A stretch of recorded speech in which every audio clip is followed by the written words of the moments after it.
Bien, alumnos, entonces buenas tardes a todos. El tema a tratar hoy día es la sustentación de la Carta Poder, que a continuación empezará por el grupo eh, representado por quién. A ver, alumnos, ¿quién será el primer grupo, por favor?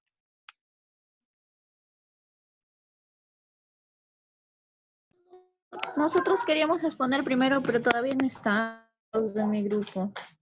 Bueno, en todo caso, de los presentes, ninguno va a exponer, chicos. ¿Algún grupo en especial va a exponer o ninguno piensan exponer? Reiner, empezamos. Sí, dime. Empezamos. Grupo, profesora. Falta Victoria. Todavía falta, Habla. falta Jimena y Yasmín. Profesora, espere un momento. Vitalia está acá, Vitalia. Sí, a mí me toca la primera Karina pregunta. también está. Jade también. Bueno, ¿alguien más va a exponer? Sí, profesora, nosotros, yo y mi compañera. Profesora, permítame el acceso.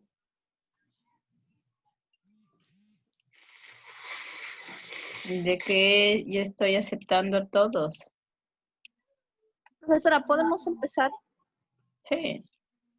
Ya, entonces voy a empezar con la pregunta número 1. Los nombres del grupo, por favor. Ya, Muñoz Guanilo, Jacqueline.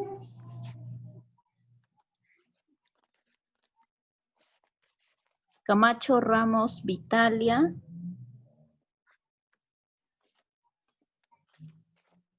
Muñoz, Guanilo. Jacqueline.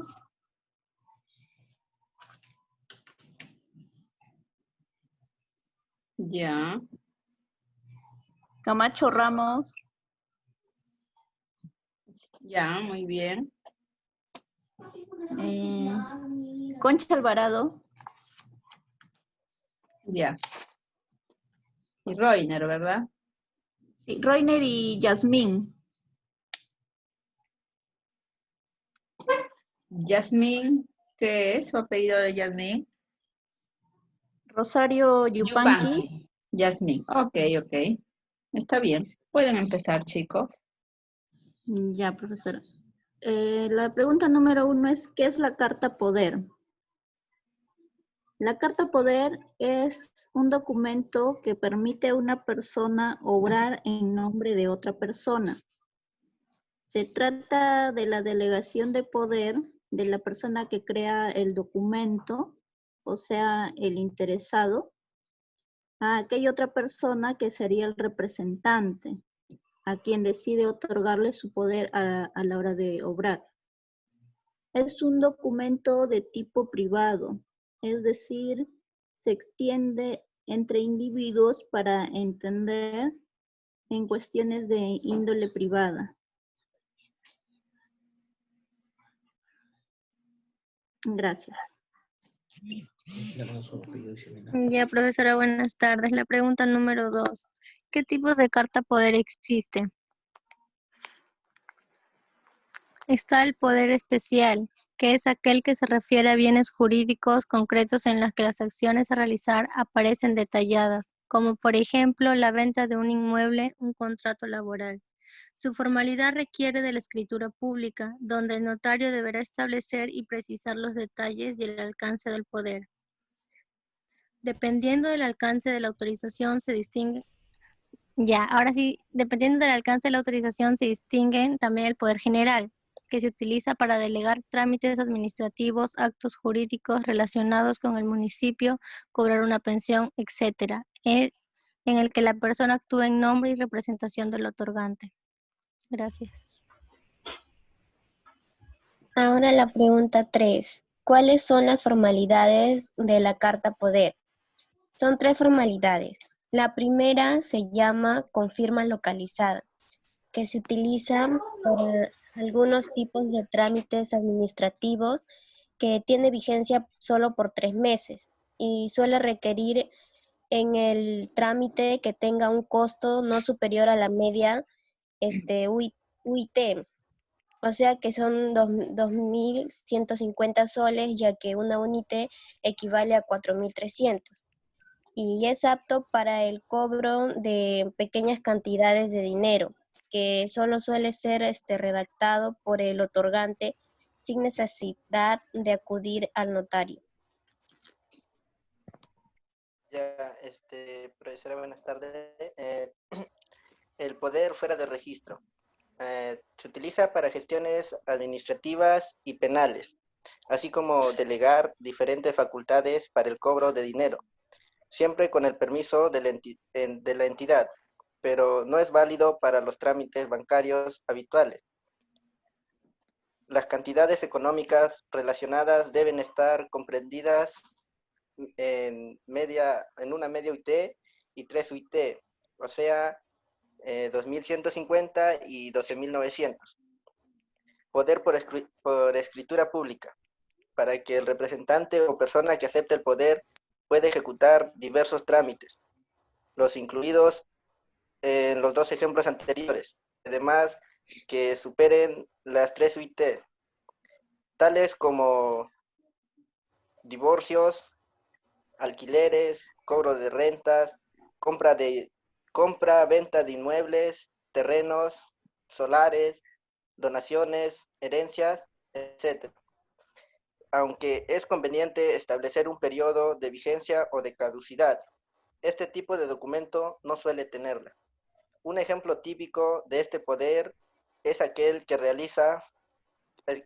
se realiza para el cobro de una pensión, porque la persona es demasiada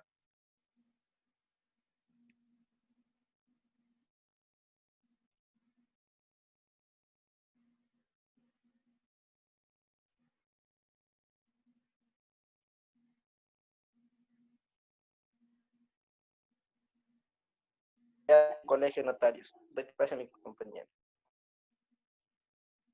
Profesora, buenas tardes. Vitalia Buenas Camacho, por favor. tardes, A Italia. ver, profesora, al observar el video pude anotar 6 recomendaciones que es muy importante tener en cuenta. La primera recomendación es que antes de iniciar alguna tramitación, es disponer de la persona adecuada que sea de total confianza. Son muchos los casos en los que la persona acaba traicionando a quien otorga el poder, e incluso en caso de familiares directos como padres e hijos.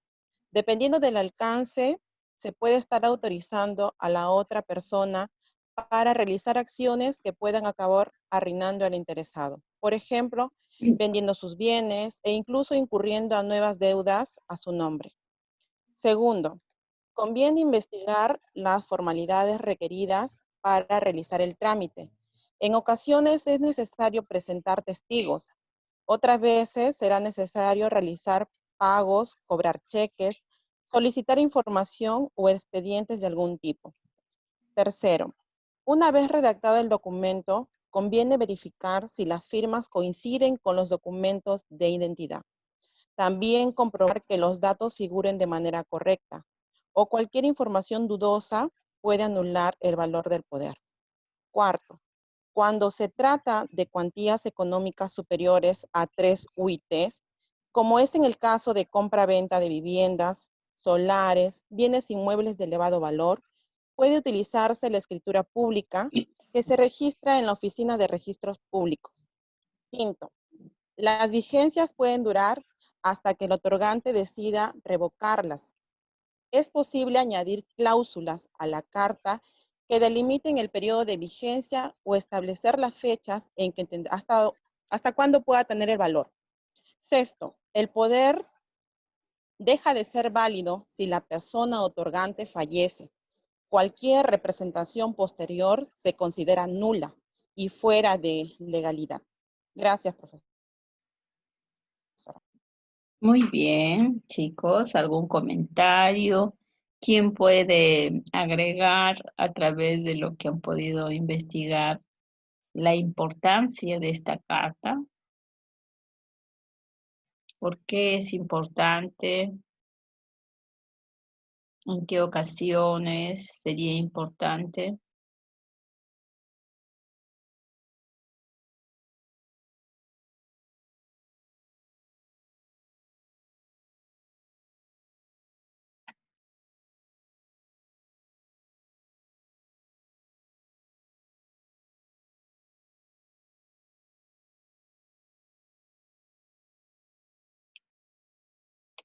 Nadie puede aportar a través de lo que han escuchado, porque es importante una carta poder, o por qué no lo es. Sí, profesora. A ver. ¿Podemos opinar a alguien que no sea del grupo? Sí. Claro, Pamela, te escucho. Ya, profesora, la carta poder es muy importante porque, o sea, por ejemplo, nosotros, como bien dicen ahí, otorgamos el poder legal a otra persona. Y si, por ejemplo, nosotros no podemos asistir al lugar, por ejemplo, a un juicio a un evento de nuestra presencia, podemos nosotros otorgar ese poder. Y así nosotros estamos cumpliendo también, por ejemplo, en un caso judicial, tú otorgas a alguien que te represente. Y esa es la importancia, porque tú, pues, a veces esa carta poder tú estás dando poder a otra persona para que te represente y tú puedas cumplir. Bien, muy bien. ¿Alguna otra opinión?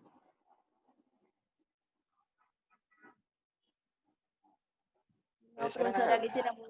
Sí. Puede ser más o menos. ¿Qué habla Jimena primero? No, profesora, quería decir que más sirve para hacer trámites de índole comercial, legal, así, ¿no? La carta poder. Sí, bien. Ya, profesora, Sí, Reiner, te escucho. la carta poder también se da a nivel de deporte, ¿no? Claro. En todas las instituciones existe la posibilidad de usar la carta poder. Si nosotros lo enfocamos a nivel de una empresa, por decir solo en el área de contabilidad. El área de contabilidad, la entidad de Superintendencia Nacional de Administración Tributaria, cuando nos fiscaliza, si bien la empresa está como representante, pues uno del representante general de la empresa, para toda la supervisión, el chequeo, el control, que lleva buen tiempo, a veces semanas, meses, no es necesario que esté obviamente ahí el gerente, todo ese proceso, entonces se le tiene que delegar a través de una carta poder de representación al contador en ese caso, o al administrador o viceversa. Cuando hay transacciones también en los bancos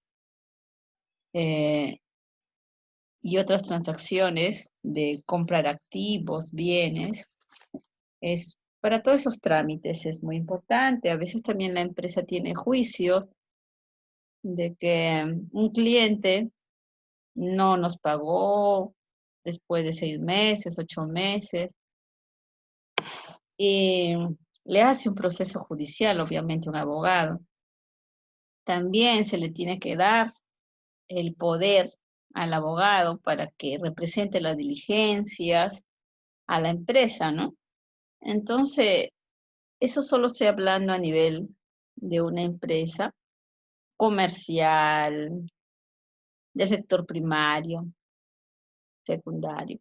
Pero también hay organizaciones, hay ONGs, todas las organizaciones en algunas ocasiones necesitan, porque si no, el gerente tendría que estar para todas las ocasiones presente y a veces tienen varias obligaciones, no solo en esa entidad, sino a veces tiene sucursales, están en una sucursal o en otra, y tienen que representar.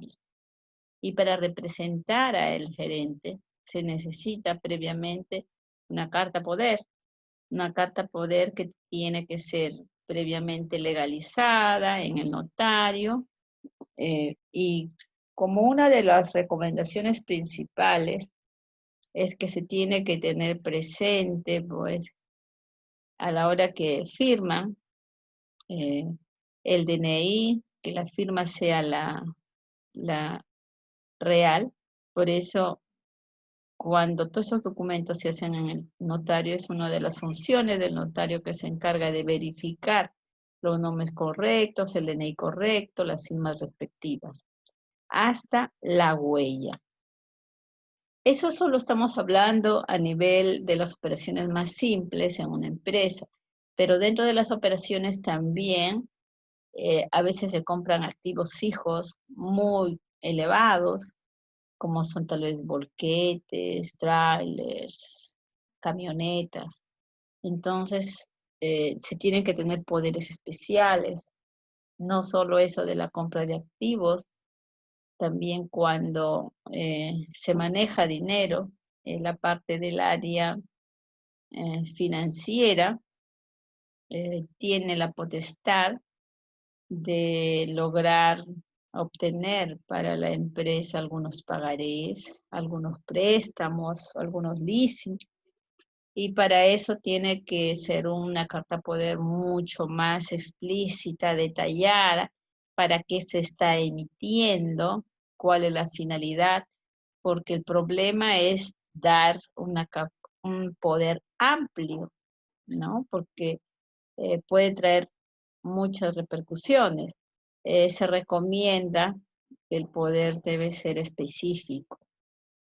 En el caso de los contadores, el área de contabilidad, y en algunos casos a los asistentes también de contabilidad, cuando tenemos procesos nacional, cada carta poder va a especificar a qué requerimiento, de qué proceso que uno va a afrontar, ¿no? No nos pueden dar cartas poder amplios, porque de tener todas esas cartas poder tan amplios, nosotros podemos aceptar todas las sanciones, las multas que nos puede estar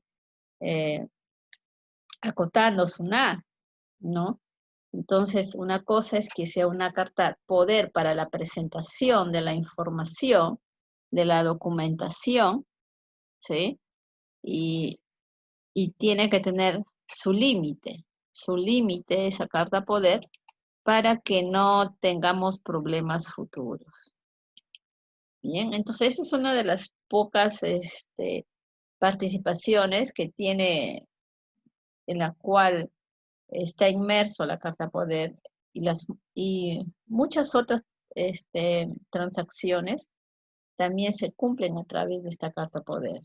A ver, continuando con los siguientes grupos, vamos a poder ir ampliando más el tema. Muy bien, muchachos. A ver, otro grupo, por favor. Nosotras, profesora. Gómez Contreras y Romero Segura. Ya, muy bien.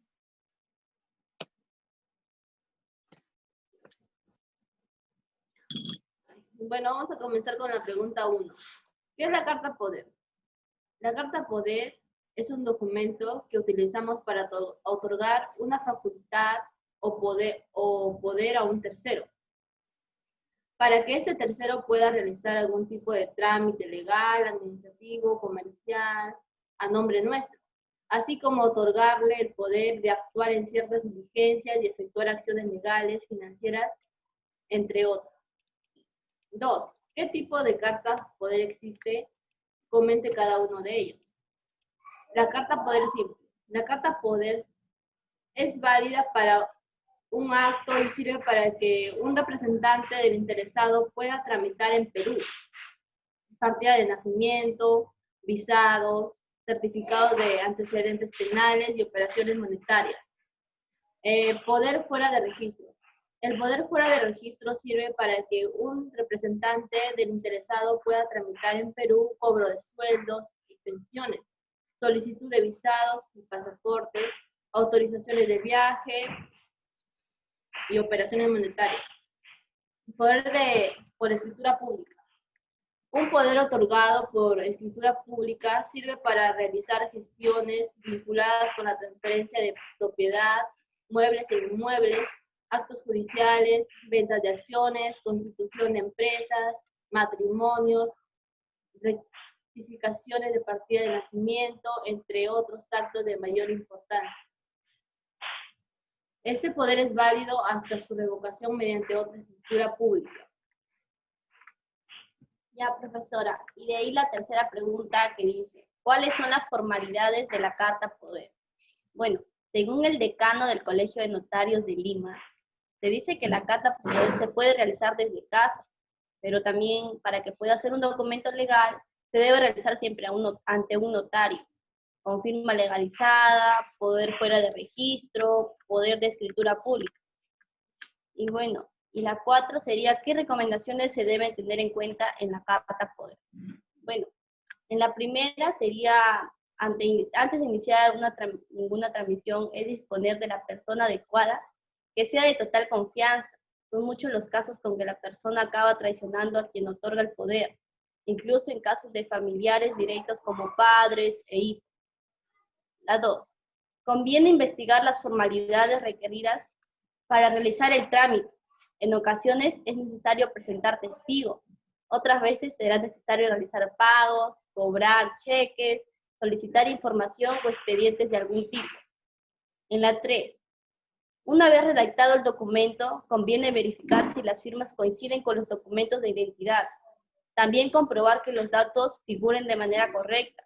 Cualquier discrepancia o información dudosa puede anular el valor del poder. En la 4. Cuando se trata de cuantías económicas superiores a 3 UIT, puede utilizarse la escritura pública, que se registre en la oficina de registro público. Las 5. Las vigencias pueden durar hasta que el otorgante decida revocarlas. Es posible añadir cláusulas a la carta que delimiten el periodo de vigencia o establezcan las fechas en que tendrán valor. Y el último sería, el poder deja de ser válido si la persona otorgante fallece. Cualquier representación posterior se considera nula y fuera de legalidad. Gracias. Muy bien, muy bien.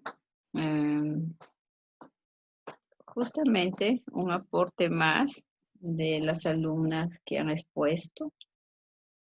Podemos aportar la importancia de saber elegir a quién se le va a dar la carta poder. Claro que lo que nosotros tenemos que tener en cuenta es los tipos de carta poder, ¿no? Porque hay unas cartas poderes que son simples. Lo importante que tendría que estar limitado solo para qué punto específico va a ser usada esa carta poder. Se dice que en lo posible no debe ser pues una carta poder amplia. Al hablar de amplia es que uno le da todos los poderes, imagínense. Sí, eso significa que pueden vender hasta las propiedades. Pero para eso previamente tendría que ser un poder escrito en registros públicos. Entonces el poder escrito en registros públicos, chicos, es muy, muy peligroso.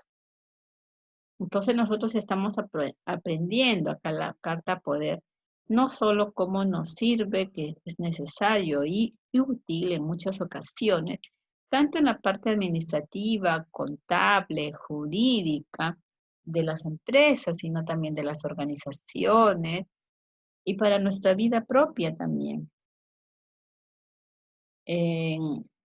No debemos ser confiados en dar poderes amplios porque la persona que da poder amplio al otro le está transfiriendo la potestad y si no es especificado detalladamente para qué es el poder, pues al ser un poder amplio estas personas pueden vender, comprar y hasta endeudarnos porque pueden solicitar préstamos a unas entidades y uno queda endeudado, ¿no? Entonces en eso hay que tener mucho, mucho cuidado.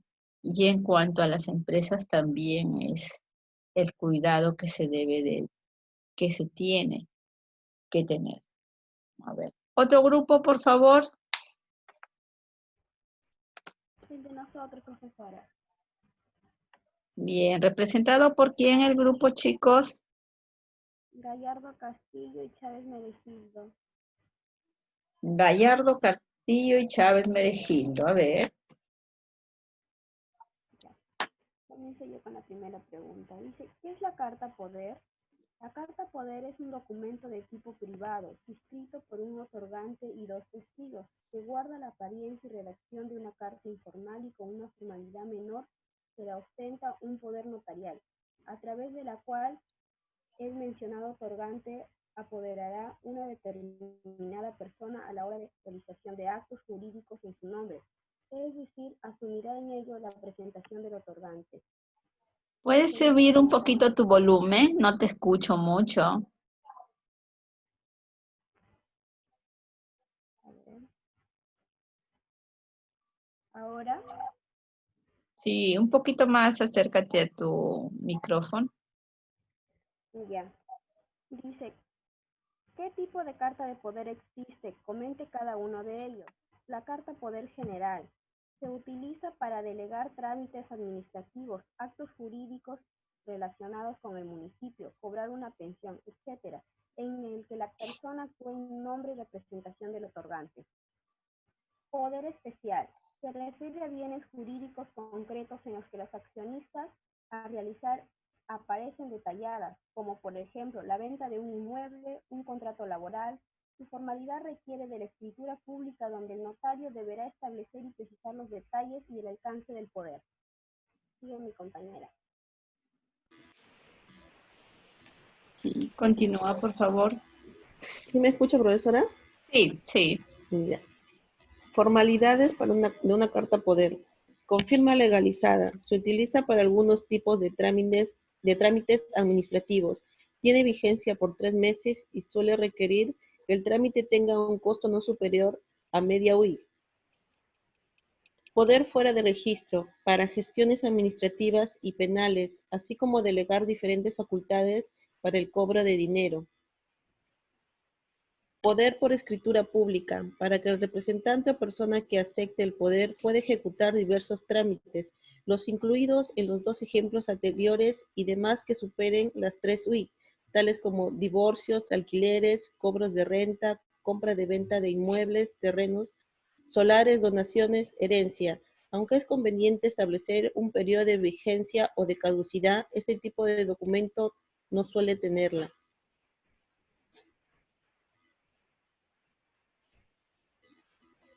Recomendaciones, una carta poder. La primera recomendación antes de iniciar ninguna tramitación es disponer de la persona adecuada, que sea de tal confianza. Son muchos los casos en los que una persona acaba traicionando a quien otorga el poder, incluso en casos de familiares directos como padres e hijos. Dependiendo del alcance, se puede estar autorizado a la otra persona para realizar acciones que puedan acabar arruinando al interesado, vendiendo sus bienes e incluso incurriendo en nuevas deudas a su nombre.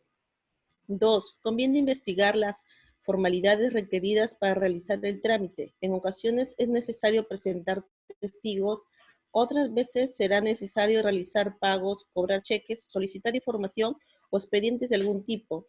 Una vez que sepamos con exactitud las formalidades requeridas, será más fácil redactar la carta poder con las facultades justas para realizar el trámite sin añadir más ni menos. 3. Una vez redactado el documento, conviene verificar si las firmas coinciden con los documentos de identidad. También comprobar que los datos figuren de manera correcta. Cualquier discrepancia o información dudosa puede anular el valor del poder. 4. Cuando se trata de cuantías económicas superiores a 3 UI, pueden utilizarse la escritura pública, que se registra en la Oficina de Registros Públicos. 5. Las vigencias pueden durar hasta que el otorgante decida revocarlas. Es posible añadir cláusulas a la carta que delimiten el periodo de vigencia o establezcan las fechas en las que tendrán valor. 6. El poder deja de ser válido si la persona otorgante fallece. Cualquier representación posterior se considera nula y fuera de la legalidad. Gracias. Bien, muchachos. ¿Ven? Otro aporte más en el cual nosotros podemos ver que es muy importante y necesario este documento. A nivel empresarial es muy, muy necesario porque si nosotros hablamos de empresa que tiene muchas sucursales, a veces la gerencia o el gerente general que es el que tiene la potestad, la representación de la empresa, trabaja en diferentes sucursales. Y cada sucursal obviamente tiene que hacer sus transacciones, contratar al personal, algunas fiscalizaciones, ver en el caso de que les esté faltando dinero, proceder a ver los pagarés que ya nosotros hemos tratado, que es un pagaré, unos leasing, compra de activos fijos, y así sucesivamente hay muchas transacciones. En las empresas a veces tenemos problemas judiciales también con los trabajadores que denunciaron porque no se le pagó oportunamente tal vez los beneficios sociales, o ellos tienen otros cálculos diferentes a la área de recursos humanos. Entonces hay ciertos conflictos laborales donde también tiene que representar, en este caso el abogado, que es el más conocido de esas leyes, pero para eso se necesitan unos poderes. Y así sucesivamente en las empresas hay muchas ocasiones en las cuales ustedes van a necesitar de la carta poder, y va a ser una de las ocasiones en las que tal vez a ustedes se les va a pedir redactar las cartas poder, para lo cual tienen que saber que es mejor una carta poder legalizada, y hay que tener bien claro los nombres completos a la hora de realizarlo, el número de DNI, las firmas, las huellas pertinentes, ¿no? Los nombres de la persona que va a otorgar el poder con sus datos respectivos, ¿no? Y en esta declaración se tiene que especificar el poder para qué es y qué obligaciones y responsabilidades pues va a demandar esta carta poder. Y muy, muy importante, alumnos, viene a ser el tiempo de esta carta poder. Porque si estamos hablando de un proceso de fiscalización, pues el proceso a veces demora 2, 3 meses, pero se va a detallar que solo servirá para fines fiscales hasta que culmine el proceso de fiscalización. Quiere decir, una vez cerrado el caso ya deja de surtir efecto. En el caso de los juicios también, a los abogados cuando llevan los juicios en este caso, de pleitos de algunos derechos laborales, problemas laborales, o de cobranzas a algunos clientes que se les vendió y pasa 6 meses, 1 año, no pagan a la empresa, entonces hay que proceder a hacer los juicios. Y estos juicios a veces demoran buen tiempo, 1 año, 2 años, 3 años. Entonces para eso tiene que haber un poder, en este caso un poder inscrito en registros públicos, para que ese abogado represente a la empresa, pero específicamente, y se tiene que tener claro, para que vea todas las diligencias y los trámites respecto a ese juicio. Entonces, en eso uno tiene que tener claro que tiene que detallarse y especificarse para qué es este poder. No, si uno no detalla, se va a considerar un poder amplio. Entonces, en lo posible, para no tener problemas, detallar para qué es. Si es para comprar, si es para vender, si es para un juicio, si es para una fiscalización, si es para un traslado de acciones, porque en el caso de las empresas, una empresa SAC a veces está constituida por 5, 10 accionistas, de los cuales cada uno tiene su porcentaje. Pero pasan unos años y algunos de ellos pues ya no desean continuar en la empresa, que van a proceder a hacer, vender sus acciones. Y es obviamente, a veces está el gerente o no, o el representante legal, le dan poder tal vez al área de administración para que se dedique a hacer todos los trámites respectivos para la venta de las acciones de esa empresa. Entonces, este poder inscrito en registros tendría que estipular claramente cuál es la finalidad de este poder. ¿Sí, muchachos? A ver, creo que hasta acá más o menos ya estamos entendiendo poco a poco más la importancia de este documento. ¿Alguna pregunta? ¿Alguna participación de algún alumno más? ¿Quién más les Sí, falta? profesora, buenas tardes. Buenas tardes. Yo, profesora, Tu Pilar nombre. Gamboa. Aguilar Gamboa. A ver, por favor, procede. Mira, ¿qué es la carta poder? La carta poder es un documento de tipo privado suscrito por un otorgante y dos testigos que guarda la apariencia y redacción de una carta informal y con una formalidad menor que la que ostenta un poder notarial, a través de la cual el mencionado otorgante apoderará a una determinada persona a la hora de la realización de actos jurídicos en su nombre, es decir, asumirá a ellos la representación del otorgante. ¿Qué tipos de carta poder existen?